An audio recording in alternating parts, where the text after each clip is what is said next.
April 2nd, the Battle of Lüneburg, a turning point in the War of Liberation.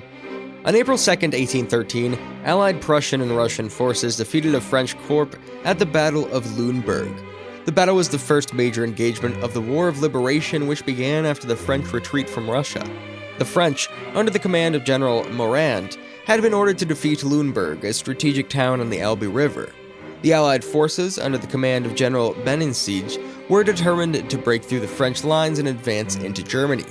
The battle began early in the morning with the Allied forces attacking the French positions around Lüneburg. The French fought bravely, but they were outnumbered and outgunned by the Allies. By the end of the day, the French had been defeated and the forces to retreat. The Battle of Lüneburg was a major victory for the Allies. It showed that the French were no longer invincible, and it boosted morale among the Allied forces. The victory also opened the way for the Allies to advance into Germany and liberate the country from French rule.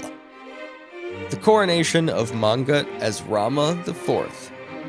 The pivotal moment in Thai history occurred on April 3, 1851, as Mongut ascended to the throne, assuming the title of Rama IV, marking the beginning of a transformative era for the Chakri dynasty in Thailand. His reign, spanning from 1851 to 1868, proved to be a period of remarkable change and modernization for the country. Mongut, prior to his coronation, had immersed himself in a rigorous 27-year stint as a Buddhist monk. Armed with a profound education, he demonstrated fluency in English, Latin, and other languages, showcasing a keen interest in Western science and technology. Among his initial royal endeavors was the establishment of a new Ministry of Foreign Affairs, coupled with sending diplomatic missions to Europe and the United States. These endeavors aimed at embracing and understanding Western culture and technology, reflecting Mongut's commitment to opening Thailand to the outside world. However, this ambitious agenda faced resistance from conservative elements within Thai society who were apprehensive about the reforms despite the opposition. Mongut's determination prevailed and ultimately achieved his goal in modernizing Thailand and fostering international engagement. Mongut's reign witnessed not only strides in foreign affairs, but also crucial domestic reforms.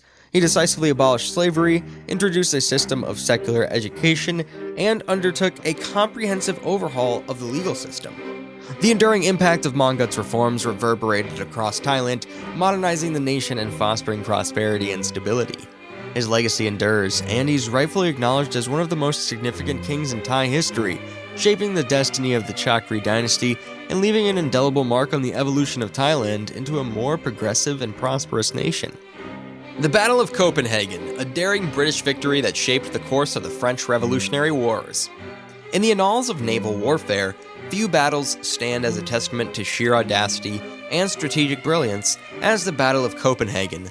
Fought on April 2, 1801, during the tumultuous era of the French Revolutionary Wars, this clash pitted the formidable British Royal Navy against a hastily assembled, outnumbered Dano-Norwegian fleet.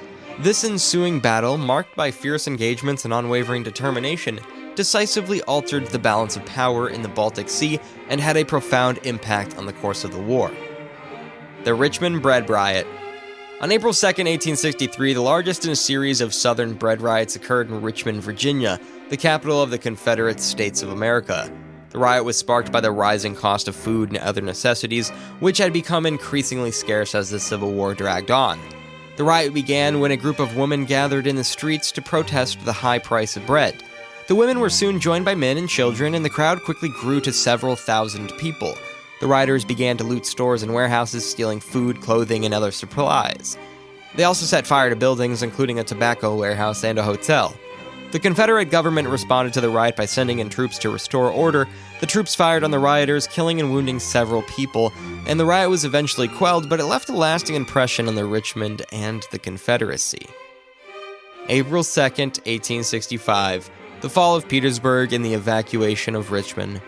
On this pivotal day in the American Civil War, Union forces scored a decisive victory at the Third Battle of Petersburg, leading to the fall of the Confederate stronghold and the evacuation of the capital city, Richmond. This momentous event marked a turning point in the war, signaling the imminent demise of the Confederacy.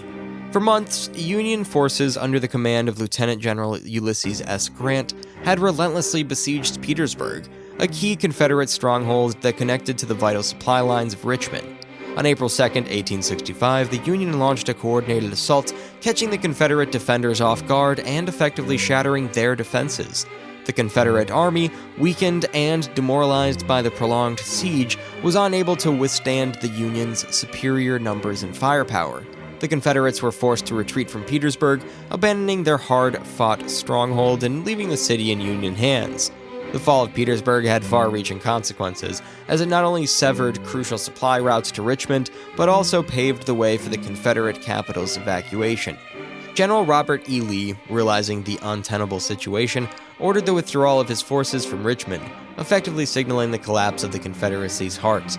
The fall of Petersburg and the evacuation of Richmond were symbolic blows to the Confederacy, marking the beginning of the end for their cause. The Union, emboldened by these victories, pressed their advantage, leading to the ultimate surrender of General Lee and the Army of Northern Virginia at Appomattox Courthouse. The Frog Lake Massacre. On April 2, 1885, a group of Cree warriors led by wandering spirits attacked the small settlement of Frog Lake in the district of Saskatchewan in the Northwest Territories. The attack resulted in the deaths of 9 people, including the Indian agent Thomas Quinn and the Roman Catholic priest Father Albert Lacombe. The attack was part of the Northwest Rebellion, a Midas uprising against the Canadian government.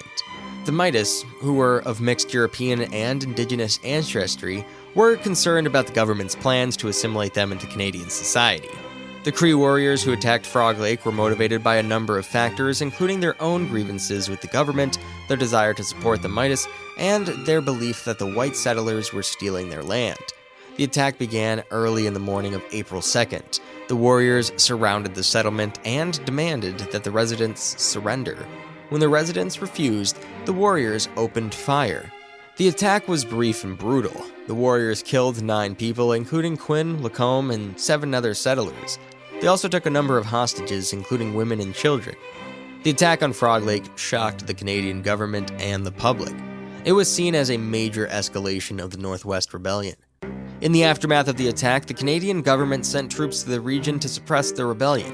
The rebellion was eventually put down in May 1885, but the Frog Lake Massacre remains a dark chapter in Canadian history.